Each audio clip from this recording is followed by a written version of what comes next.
there's just so much I love in the way that you look at the world. You said something, you alluded to something that's very powerful. And I have met many people that are very wealthy financially that are living in a prison. Mm-hmm. They are shackled to something. And often they maybe have thought that their joy would come from more money.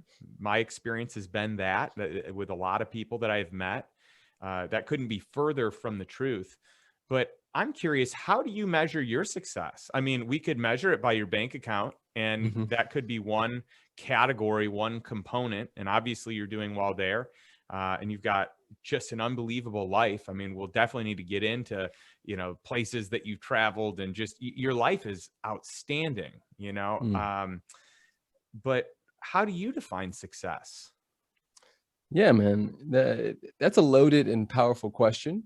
And it is somewhat of a moving target. It changes. And then there's parts that never change. So for me, success is this in and out breath, right? Every day that I'm above ground is a successful day, because we can't take any of this stuff with us.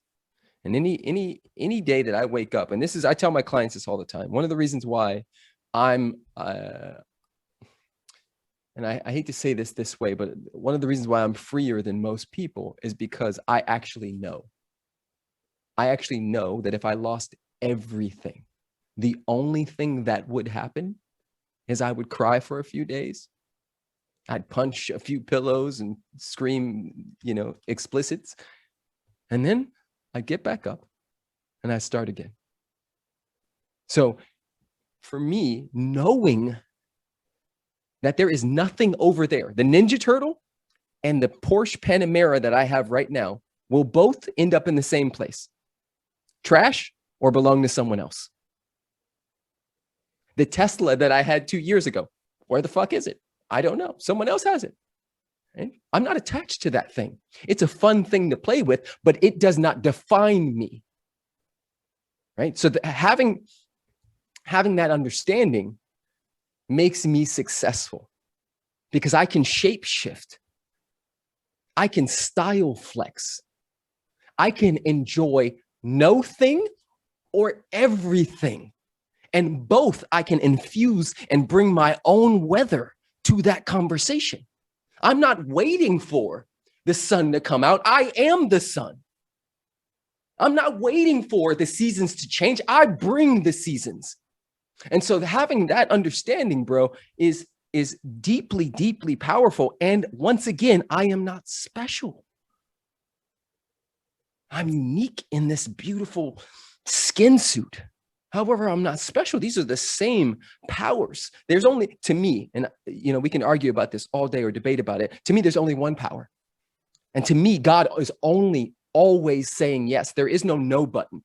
So what Hitler was afforded, Gandhi was afforded. What Einstein was afforded, Justin is afforded. Preston is afforded. The power, how we enter and conversate with that power is it seems like it's up to us, but what we forget is that children are egocentric.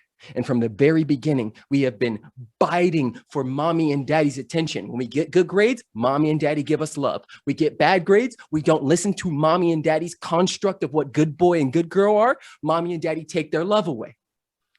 Then you send us to a school or a church or something else that has the same construct, the same rules, and then you release me at 17, 18 years old into the world and expect me not to do the same thing? Bullshit. You're definitely going to do the same thing. So I'm going to climb to the top of the ladder and get everybody to praise me. Look at me. Look how rich I am. Look at me. Look at my titties. Look at I don't want to curse too much, bro, but you know what I'm saying? Like, I get so hyped up about this because we've been lied to. And so now it's about reclaiming, reintegrating our power, right? That's a whole different beast. That's a beast of a conversation to be in. Well, I love how grounded you are, and how your strength and your confidence comes from a self-worth that is very high. You have a strong self-image. You believe in yourself and your abilities. And it's so refreshing. And I think that the default today in society is to seek approval from other people, Yes. to seek approval from status or material possessions, as if they're going to fill that void. You know, that void is not going to be filled by a thing. It's going to be filled, you know, inside, internally. I would say Yes. eternally and internally. Yes. And so I love hearing you talk that way, because anytime people buy new stuff to fill it, you like it for a moment and then it becomes old or not good enough, or you see the next thing. It's just a matter of time. You know, how long is that? It depends. Hmm. But whatever home is your dream home is at some point not going to be your dream home. Whatever car was your dream car is eventually not going to be your dream car. Yes. Whatever cool trip that you wanted to do, that you got excited for, that gave you a lot of enthusiasm leading up to it and gave you enthusiasm while you're there.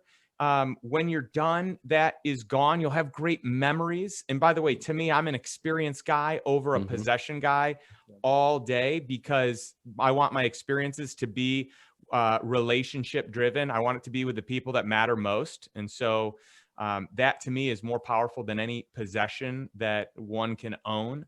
But I Yes. just love your message of getting clear with who you are, the unique gifts that you have, that we each have, and we all do. We all are blessed with Yes. this incredible skill set.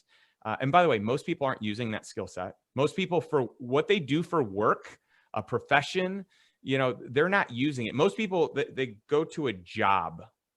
They're not showing up with a, generally, like, for their purpose, or Yes. on a mission, or truly pursuing a vocation as opposed to a career, right? Yes. And so I love seeing your energy around this, and the coaching that you give people, and the self-confidence and self-worth that you exude to help others be able to embrace. It's beautiful.